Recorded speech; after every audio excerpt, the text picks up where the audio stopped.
Hello, viewers. This is Prani Mitran's Chat and Share, and I am your host Devendra Verma. Welcome to this episode today, wherein our guest is 1996 alumni of Madras Veterinary College and postgraduate in veterinary surgery from IVRI Izzatnagar. Currently, he is not only the president of Tamil Nadu State Veterinary Council, but also a senior veterinary surgeon, IAEC member at Tanjavur Medical College and Christ University. He has been awarded by Lions Club International for Outstanding Field Service, Best Field Veterinarian Award by District Collector Tanjavur. He has been president of Tamil Nadu State Veterinary Council from 2010 until 15 and nominated by Government of India to be a member of Veterinary Council of India from 2011 until 14. He is Dr. B. Sarvanan and is all the way joining us from Tanjavur to share with us objectives and activities pertaining to Tamil Nadu State Veterinary Council. Dr. Sarvanan, a warm welcome. Hello, sir. Doctor, before getting into the details of Veterinary Council, first we would like to know your journey from a fresh veterinary graduate to the president of State Veterinary Council. Could you please take us through this journey? What motivated you to take up this role? Yes, sir. Definitely, sir. I am a graduate of Madras Veterinary College from 91 to 96, and I joined PG by clearing ICR JRF in the field of veterinary surgery at Indian Veterinary Surgeon Institute, Izzatnagar. Meanwhile, Tamil Nadu Public Service Commission examination was there, and I have cleared that exam, and I got selected for the post of VAS. And I temporarily dropped my postgraduate program and joined the service. And after a small stint, again I got on leave, steady leave, to continue and complete my higher studies at IVRI, and completed it in the year 1999. After 99, again I joined duty as a veterinary surgeon. So it was the first moment what motivated me to get into the council or other association activities. I was called for a meeting. It is a routine to have a monthly meeting in our division level. So I was unanimously elected as the divisional secretary of the unit. But the meeting was conducted in a 10 by 10 room with all the veterinarians sitting in a bench, rather than not even chairs were available. And only assistant director of animal husbandry was sitting in the chair. So by that time, my salary was only 6,500 and total emoluments was 7,000. So the very same day after meeting is over, I have ordered 22 Nilkamal chairs at the cost of 6,600 rupees with my first month salary. And what is my ambition is to maintain a decorum of veterinarians. So we should have some decorum, and we should have our own profile in a higher position. So from then on, we had chairs to sit and attend the meeting with our higher ups. And even it is a very sorry state of affairs in the veterinary institutions also. I was posted in a very remote village wherein my chair have only 3 legs. The fourth leg is supported by pile of stones, and similar is the case for bench also. So that time also association is there and everyone is there, but there was a improper representation to the government. So I thought, as a division secretary, I made representation to the parent body, intern to the government, and then I was elevated to the position of joint secretary in the year 2006, and again we made representation. So in the year 2006, I was made as the joint secretary of State Association, first assignment as a state level body office bearer. So in that, there were a lot of responsibilities, lot of expectation from the field side that I will do something for the profession. The basic thing what we did was getting our PG increment. So for PGs, there was increment given to other professionals, but except for veterinarians. So I made a representation, and within 3 months' time, we got our PG increment. Then most of the veterinarians were holding in charge of 2 or 3 institutions and without any monetary benefit. So we got additional charge allowance for each and every veterinarians who are holding more than one institution. So, and then we were working 24/7 without any break. So we got weekly off. So if you work continuously for 6 days, 1 day will be off. And after that, we move towards this filling up of vacancy position and filling up of there were around 2,000 odd veterinarians who were unemployed. So we thought of giving employment opportunities, and we thought to create posts for veterinary assistant surgeons in the department. So by the time when I was in the year 2006, there were only 940 posts of veterinary assistant surgeons, and 3,000 and odd posts of livestock inspectors were in place. So most of the subcenters, it was occupied by subcenters. Those subcenters were also vacant. So we thought we made representation to the government to upgrade all those subcenters and give opportunity to unemployed vets. So the government has taken the initiative, and around 888 posts were created by the time, and they were posted as junior VAs. So after that, this was the during this period from 2006 to 2009, it happened. In 2009, I was elected as a president of the association, the Tamil Nadu Veterinary Assistant Surgeon Association's president. So in that, we had a long pending anomaly with medical officers. So it was almost 6 decades. We were fighting for our parity of pay with the medical officers. And during my tenure as a president, we got it rectified with the government after making proper representation. We had been extended with the parity of pay on par with the medical doctors. And second thing, what I did was we have created around 888 junior VAs posts that has to be upgraded, because it became an anomalous, because same degree, both were coming as the same degree, same educational qualification, same employment status, everything is same, but only designation differs. So we made a representation to the government, and the government had considered our demand, and the junior VA's post was redesignated as veterinary assistant surgeons. And after again in the year 2011, after completion of 2 years of tenure, I was again unanimously re-elected as the president of the association. So at the same time, I was nominated by the Government of India to Veterinary Council of India, and as well as I was nominated by the state government to State Council. So I was unanimously elected as a president of the council and executive member in Veterinary Council of India. So as far as your question is concerned, motivation is the ground reality. So if you see in the year 2004 to 2006, there were a lot of recruitments were there, but more than 50% of the veterinarians recruited were ladies. So they don't have even basic amenities like toilet and all those facilities. So during the year 2011 to 14, we were targeting about the basic amenities that were needed to the institutions. Around hundreds of veterinary institutions were newly constructed, and special provisions and special fundings were got from the government for towards the procurement of furnitures to all those institutions. And we gradually upgraded all the subcenters to veterinary institutions so that more employment opportunities created for that. I am at this point of time, I am inducted to Mr. Gagandeep Singh Bedi IAS, who was a secretary animal husbandry during the period 11 to 14. He was very helpful and very instrumental and very considerate in getting all our basic demands met during this period.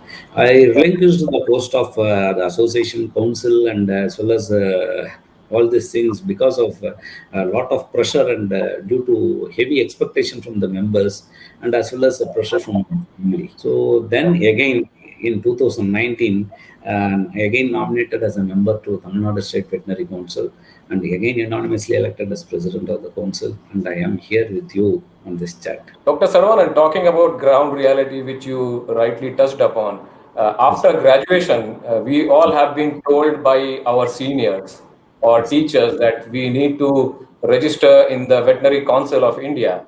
Of course, most of did not follow why we need to do that, but without really knowing anything about the council, veterinary council, we just went ahead. So maybe could you please briefly tell us about the history of the veterinary council and the needs and objectives of it? Yes, of course. I am also in the sailing in the same boat. As soon as I got my provisional degree certificate, I was advised by the professor in charge of that education cell to go and register with the council, which is in the nearby room. So all of us, those who got a provisional degree certificate, went on to register ourselves with the State Veterinary Council, and we got ourselves registered. What is the purpose of it? We don't know what is the reason behind it, why we should do it like that.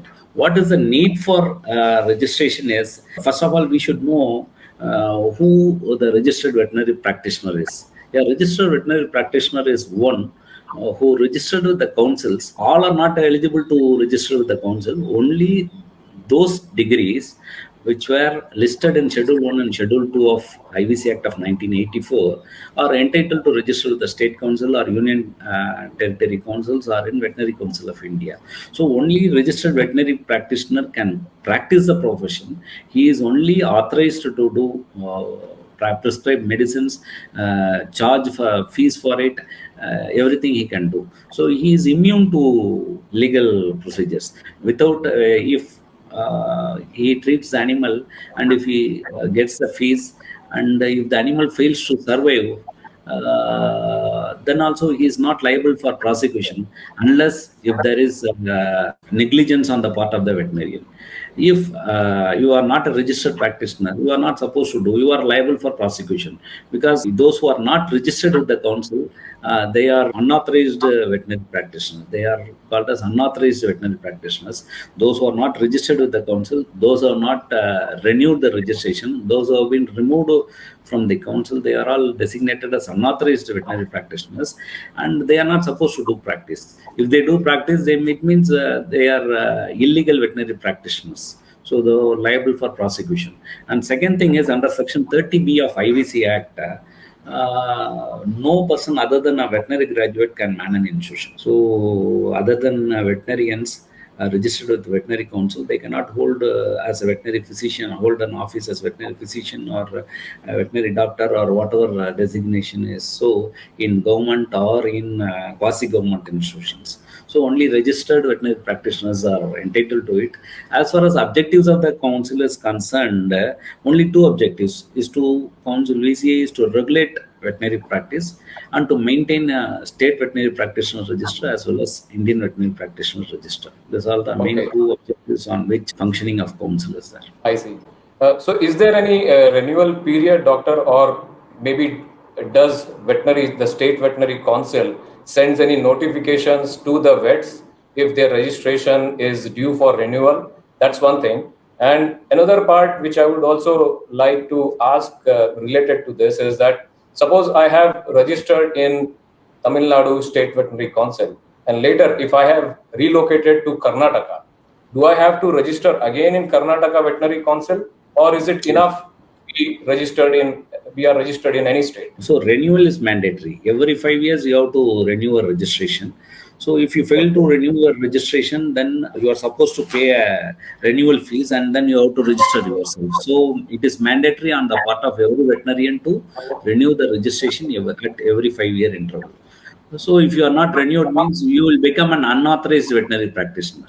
So you are supposed to renew within 5 years. So renewal period is 5 years. As far as migration from the existing registered state to a practicing state, you can do. So if your registration is live and you have to make an application to the existing council registrar that I am planning to practice my profession in some other state.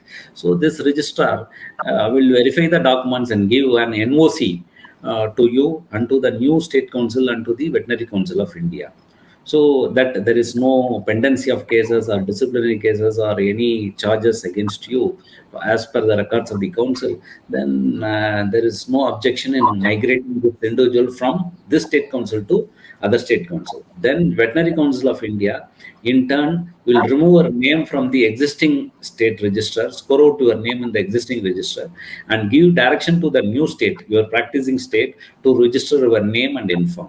So then from there, your name will be migrated to new state council register, and the new registration will be sent back to IVPR for your registration in that particular state. So this process, the entire process takes 3 weeks time, and you are supposed to do all these things within 3 months from the day of migration to new state, or else you are liable for prosecution. Okay. So as we understand from you, Dr. Saravanan, that Yes, of course there is a state council and that is coordinating with apex body, which is Veterinary Council of India, centrally located.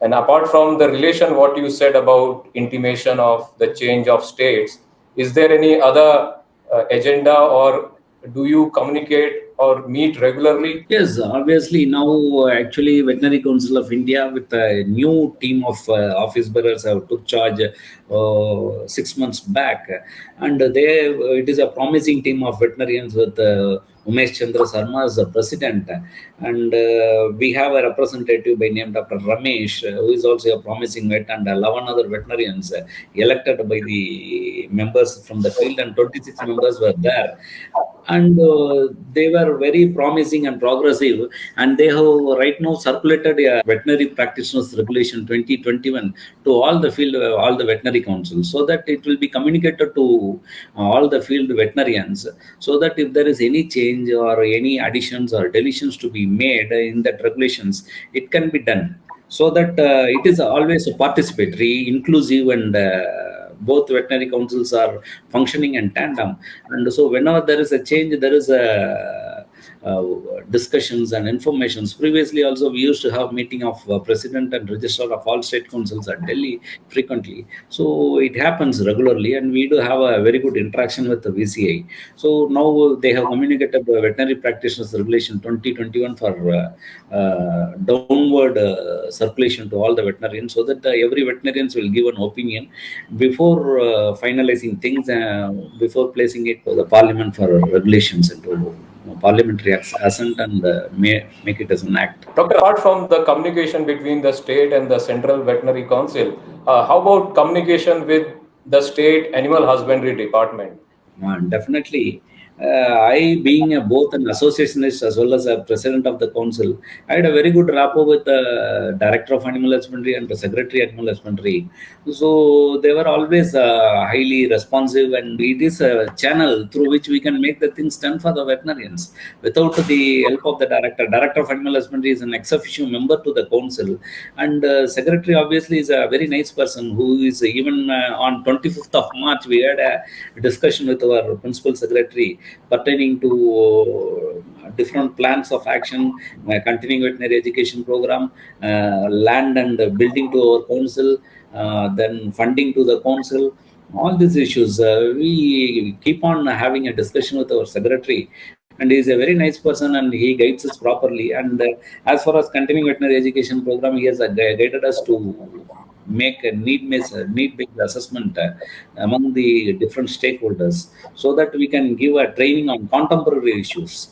So instead of going in for same set of training model, going in for issues that is very much needed for dairy farmers, then veterinarians working in poultry sector, veterinarians in university, veterinarians in field, veterinarians involved in various entrepreneurship programs, so that he is guiding us similarly, and he is helping us, and he is doing advising us in normal functioning of the council. We'd have a better rapport with the government as well as the departments. Thanks for that clarity, Dr. Sarvanan. Maybe if I can extend this dialogue onto an international level, is there some sort of collaboration with any international veterinary council as well? Or do they approach you? Any mutual collaborative work happening there? Actually, State Veterinary Council cannot go in for international level collaborations. Only Veterinary Council of India has had collaborations with British as well as Ireland. I think both the two state councils, they have a MOU with Britain as well as Ireland. Already they have a principle of reciprocity. Around 7 universities in UK and 2 universities in Ireland are permitting the veterinarians from our country to do practice. Similarly, the veterinarians from that universities, namely Royal College of Veterinary Surgery, which is awarding MRCVS, is permitted. It is in the Schedule 2 of IVC Act 1984, so that the veterinarians who are graduated with the degree MRCVS are eligible to do practice in our state. University of Bristol awarding BVAC degree, University of Cambridge awarding BVAC degree, University of Edinburgh, University of Glasgow, University of Liverpool. The degrees, BVAC degrees, are eligible to register within our state, and the University of London awarding Bachelor of Veterinary Medicine. Similarly, in case of Ireland also, University of Dublin awarding Bachelor of Veterinary Medicine, National University of Ireland is awarding Bachelor of Veterinary Medicine. So this degree is this is based on MOU with other states. Now, as of now, more of the veterinarians from our country are doing their undergraduate program in Malaysia and Russia.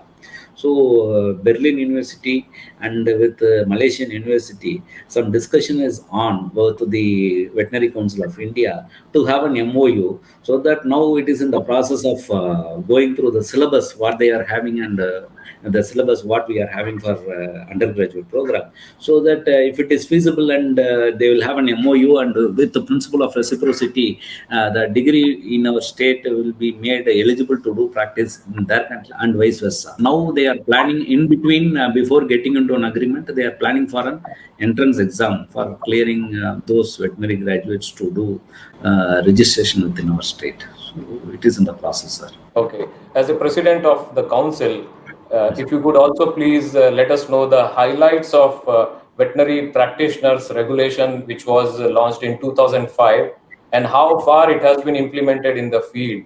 I mean, in relation to, if I could ask you, are there any some sort of feedback or complaints from the veterinarians, or do you receive any complaints about the veterinarians from the general public? Actually, from 2005 regulations is nothing but an amendment to 1991 regulations. There is nothing special in 2005 as such. 2005 extends the financial power to president of the council and the registrar of the council to handle the situations. So otherwise, it is nothing but 1991 regulations. So based on the existing regulations, there are a lot of calls from the farmers' point of view, as well as from the veterinarians' point of view also. So veterinarians are keeping in touch with us. They are deliberating issues pertaining to the field conditions, working conditions, staff pattern, infrastructure facilities, everything they are discussing, and we are making effort to fulfill their things. And as far as farmers are concerned, on 6th, the day before yesterday, I received a mail from one Mr. Prasanna Kumar. He was telling that he was maintaining 60 cattle and around 70 sheep and 3 or 4 dogs and hundreds of poultry in his farm. He is maintaining a integrated farming pattern he is having, and he lost around 2 to 3 sheep within a week's time.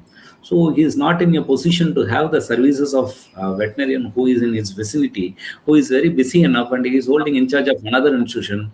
And he himself in that mail says that the veterinarian is so busy that I cannot avail the services of that veterinarian. So if you can suggest some veterinarians to do service like that. Then I posted all this mail as such to in the different district groups in our state. 2 veterinarians have positively responded within no minute. One is Dr. Babu and one is Dr. Kalaichelvi. So the both have responded, and they both have spoken to him, and they have taken charge that I will do practice and I will do service. Whatever you need from us, we will do like that. So at this opportunity, I thank both Dr. Babu and Dr. Kalaichelvi for responding within a short period of time. And Mr. Prasanna Kumar is a public who also praised word of praise on us. And there are a lot of complaints pertaining to quackery, sir. As far as council is concerned, we do receive lot of complaints relating to quackery. So they used to say that we were treating our animals with the help of this ex-individual, and after losing their animal, they came to know that this person is a quacker, who is not a qualified person. So these are all the complaints. We are receiving number of complaints from the public pertaining to quackery. We are taking steps to sort out those issues. So we are planning differently to come over those issues, sir. Thanks, Dr. Sarvanan. Taking a lead from your earlier objectives of the Veterinary Council, you were mentioning that one of the objectives is to maintain the Indian or state veterinary practitioners register. Have you explored the advancement of technology to handle this process? In other words, is there any new adaptation of using digitalization tools to do this effectively? Actually, we were planning for online registration of veterinarians. So we sought a legal opinion in this, and what we got from legal advice in this regard is not to go in for registration online. So it will have legal implications. First time you have to do in person, so you have to verify all the documents and all. So okay, we thought of extending online registration for renewal. Then also they suggest we sought suggestion from Bar Council of our state, and they said no, you can do only for payment and not for renewal of registration. So, based on that, we have made the payment of renewal fees online, but they have to submit their application and photograph and the last registered certificate, Xerox copy of the certificate through postal mode, so that it has to be verified with our own document, and then it has to be done. So, digitalization cannot be done only by our state alone, because it has to be done with the veterinary council, and with all different states has to follow the digitalization norms. Unless if I alone has the implementing it, means it will end up with a problem, because it should be a concerted effort from veterinarians across the country to have a digitalization of all this registration. And one more thing is that we are having 5 years registration time. If the individual is having registration due in the month of September, so September 19th, if he fails to renew his registration on 19th, automatically his name will be shifted to dead register on the day of 20th. But when we are doing manually, we are permitting them up to 31st March of next year. So we are finalizing things only on 31st March. So 1st April, we have to send a report to Veterinary Council of India regarding the live members. So they have the opportunity to, for 4 or 5 months time. If we are making it digitalized, they will be on the losing side. They have to, Yeah. their name has to be removed, and they have to re-register. So these are all the issues. So it is in the process of discussion. So, but when we made online payment mode, out of 2,200 registered in this year, around 800 made the payment through online, and around 400 paid by cash in person, and around another 800 people, 800 to 900 people have paid through demand drafts. So more than one third of the people have moved towards a digitalization process. Yeah, that's a good sign, Dr. Sarvanan. And also talking about the diversity in our country, what do you think are our minimum standards of veterinary education prescribed by Veterinary Council of India? Are they fulfilling the employability of veterinarians? Actually, as far as MSV is concerned, it is a very good standards that has been designated by. As of now, we are following it. And as far as employability is concerned, the new veterinary council has taken up the veterinary practitioners regulation 2021. They are planning for PG regulation 2021 and the entrepreneurship regulation 2021. So this, with all these regulations, if it is in place, then there will be a chance of employability, because in the entrepreneurship regulation, if a farmer having a dairy farm of this much of animals, they necessarily need to have a veterinarian employed. Similarly, for a poultry farm, this much number. As of now, there is no such regulations.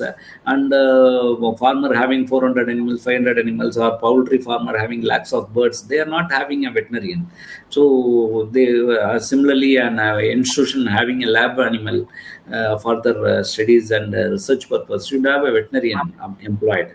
So the slaughterhouse should have a veterinarian employed. Private slaughterhouse, they should have employed. Like that, number of animals slaughtered, they should have this much of number of veterinarians to be employed. So when this regulations comes into force, then there will be chances of increasing employability to veterinarians. As far as the degree is concerned, it is sufficient, sir. As far as MSV standards, minimum standards of veterinary education, we have 2017 regulations is in place, and I hope it is the highest level. We are maintaining it. So still some need are being put forth to the council, and we are processing, and we are sending it to the VCA for inclusion. And there are requests for making poultry subject as a separate. Now it is as a livestock production unit. It is like LPM. So they want the poultry as a separate subject. So we made representation to VCI. Similarly, there is only veterinary public health is there. There is no subject called preventive medicine. So there was a request and a representation from the field to make a preventive medicine as a separate entity. And so we made representation to that also, to Veterinary Council of India, so that they will make necessary amendments in the future. That's a very unique and new diversification which is happening, which we came to know from you, Doctor. Sir, I would also like to understand about the veterinarians who are there in academics. So, do these veterinarians who are into academics, they also have the same route to be registered with Veterinary Council? Do they generally involve themselves with Veterinary Council activities, something? Yes, definitely they are supposed to do it, because as we are asking that previous question, that minimum standards of veterinary education regulations, so each and every line of regulations are drafted by an academician. So whatever if you take for example anatomy, so subject, what are all the course content to be placed for undergraduate studies, what are the staff pattern needed, what are all the space requirements for each and every, for osteology portion, for myology section, for bombing area, like that, for museum and all, they have definite space requirements, what are all the instruments needed. Everything is being drafted by eminent academicians across the country, and they are made as inspection committee members by the VCA to inspect various veterinary colleges pertaining to maintain the, whether they are meant to examine whether they are maintaining the standards of veterinary education as mandated by MSV regulations. So if you see MSV regulations and all, it is almost academicians plays a pivotal role in having a better standards in our education system. So definitely they are supposed to register themselves with the council. All right. Sir, could it be possible to brief about the future plans, if it is possible, about the Tamil Nadu State Veterinary Council for the benefit of veterinarians or to improve the quality of veterinary service in the state? Definitely, to enhance the quality service, to service what we are giving. Even I told you that we had a discussion with our secretary. So in that, I failed to inform that we are planning for a geo mapping of all the veterinarians. Around 6,000 veterinarians are there in the field in our state. So I want every one of the veterinarians to be mapped in the geo positioning system. And after getting the consent from each and every individual has to give their consent. We are preparing a questionnaire for that.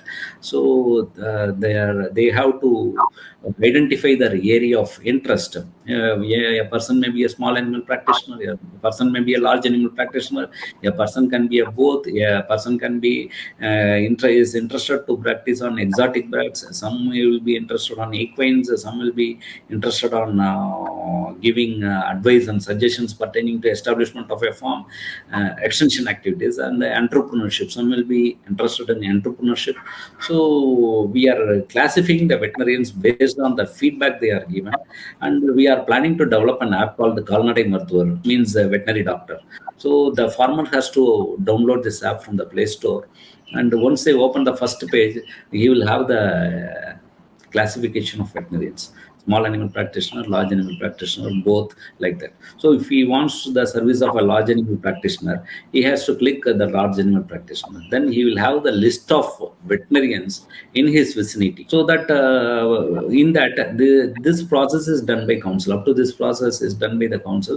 In the council, what we are going to give is just name and address of the veterinarian, his phone number, his photograph will be there. Why we are placing the photograph means only that veterinarian has to attend this case. This is geo mapping, and this development of an app is done to eradicate quackery. So this veterinarian should not substitute someone else to attend the case. So he himself has to attend the case. So for that only we are having a photograph of him also in that profile. So this profile page of that individual. So if a farmer selects a name, for example, if he selects the name of Dr. Saravanan, then I can in that profile page, it will, my profile may be lengthier or shorter, sir. I myself has to decide whether I want to elaborate my profile or restrict my profile. In the sense, see, I don't want to do practice for 24/7. Just I restrict myself, available only 6 to 9 on prior appointment basis. Like that, I can make profile. So some will say that I am an expert in surgery, I am an expert in large animal surgery, I have done so many cesarean, I have done so many rheumatology, I have done CLP, like that. They can elaborate their profile also. This part has to be done by the veterinarians concerned. So based on the need of the veterinarians, farmers, they have to select the concerned veterinarians. So this objective of main objective is to present to the veterinarians in the hands of the farmers.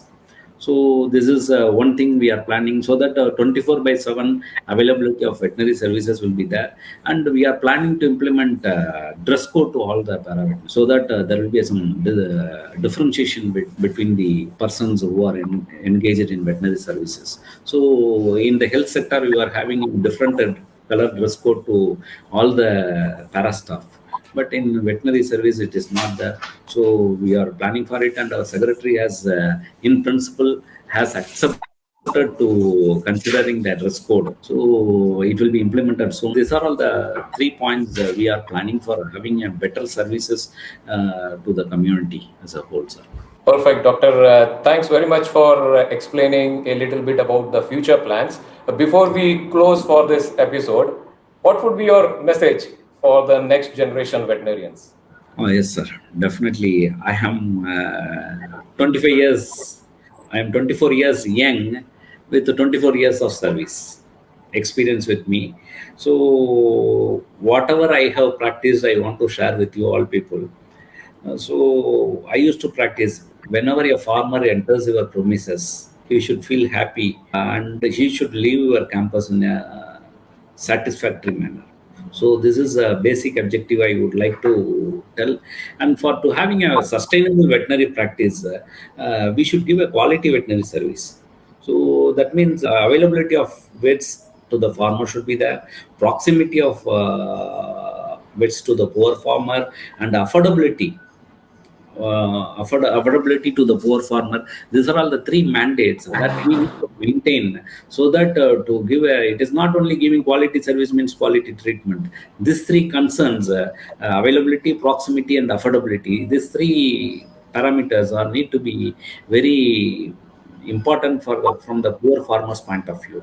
Once these three things are available with you, the farmers gain confidence in you, and they rear more number of animals. So more number of animals means more productivity, then more income will be there. Once they have more income, they will pay more. So it is a vicious cycle. So you have to initiate the process of giving quality veterinary service. So at this point of time, I want to share one thing.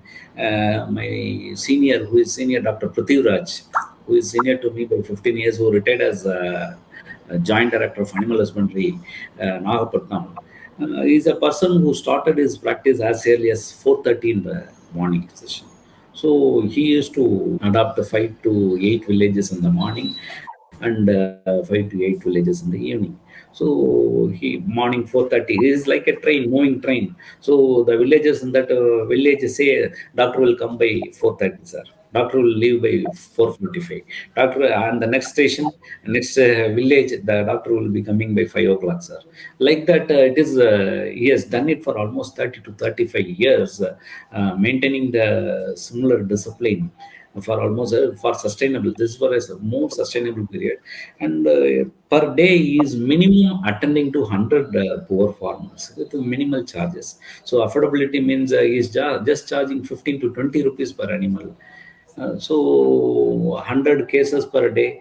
So apart from that, I can say that he's the best veterinarian I have ever seen in my life, and he's my mentor. He is my guide, and who has guided me to do practice in 4 to 5 villages. I did it in 2004 to 2006 before I becoming the state joint secretary. It was a very good and warm experience that I have gained during that period. So that is one thing I like to share at this point of time. And apart from this, if you see our GDP contribution in the year 2009 and 10, it was only 11,000 crores. Do you imagine what will be the contributions of veterinarians during the year 1920? If you see, it is 70,000 crores. So I sincerely and wholeheartedly thank all my fellow veterinarians who are part and parcel of this council, who was registered with this council, have made immense contribution in the livestock sector by giving a 70,000 crores GDP to the state exchequer, and in the year 2019-20. So I thank one and all for this contributions they have made, sir. So the advices for future vets: be patient, be try to give quality veterinary service.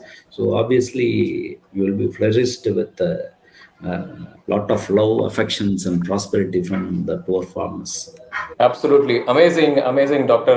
Saravanan. And with that, we would like to thank you very much for sharing your vast experiences and joining on Prani Mitran's Chat and Share. Thank you Thank you, once sir. again. I take this opportunity to thank Dr. Ramesh, Dr. Murugan, Dr. Sundaramurthy, and Dr. Premanand sir, and Dr. Devendra, you yourself, and Prani Mitran team for giving me this opportunity to share my views and ideas. Thank you, sir. Thank you. Most welcome, Dr. Saravanan. Viewers, this brings us close to the end of today's interaction, and we hope you liked the conversation with Dr. Saravanan. Please do share this video if you liked it and subscribe to our channel. If you have any questions to Dr. Saravanan or would like to share your comments, please mail it to editor@pranimitran.com. Bye for now and do stay safe.